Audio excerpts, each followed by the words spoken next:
নমস্কার বন্ধুরা, government job news চ্যানেলে তোমাদেরকে স্বাগত। চ্যানেলে প্রথম হয়ে থাকলে চ্যানেলটিকে সাবস্ক্রাইব করে দেবে এবং পাশে বেল আইকনটি প্রেস করে দেবে যাতে সবার আগে ভিডিও পাওয়ার জন্য।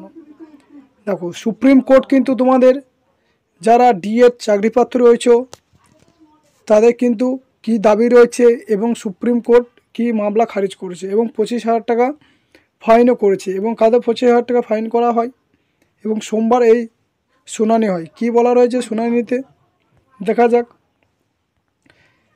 ডিএড ভার্সেস ডিএলএড প্রাথমিক শিক্ষক নিয়োগ সংক্রান্ত মামলায় সুপ্রিম কোর্টে বড় ধাক্কা ডিএড করা চাকরি প্রার্থীদের।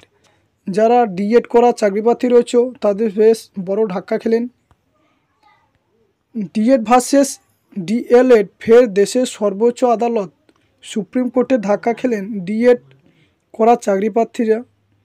ডিএড করা চাকরি প্রার্থীদের একটি মামলা খারিজ করে দিল সুপ্রিম কোর্ট। ডিএড করা চাকরি প্রার্থীদের একটি মামলা খারিজ করল সুপ্রিম কোর্ট।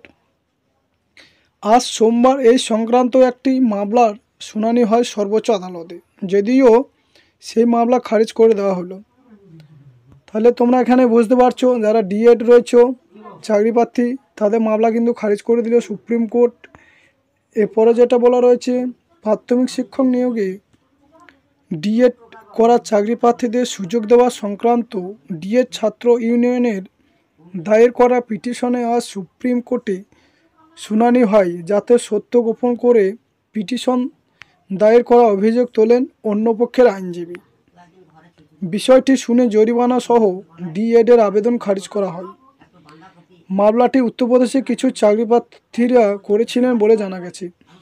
এই মামলাটি করেছিল কিছু উত্তরপ্রদেশের কিছু চাকরি প্রার্থীরা এই মামলাটি করেছিল এবং ডিএডের আবেদন খারিজ করা হয় এবং তার সাথে ফাইনও করা হয়।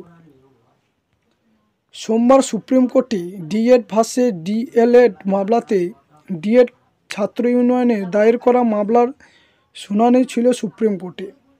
এই মামলা খারিজ হয়েছে এবং 25,000 টাকা ফাইন করেছে সুপ্রিম কোর্ট।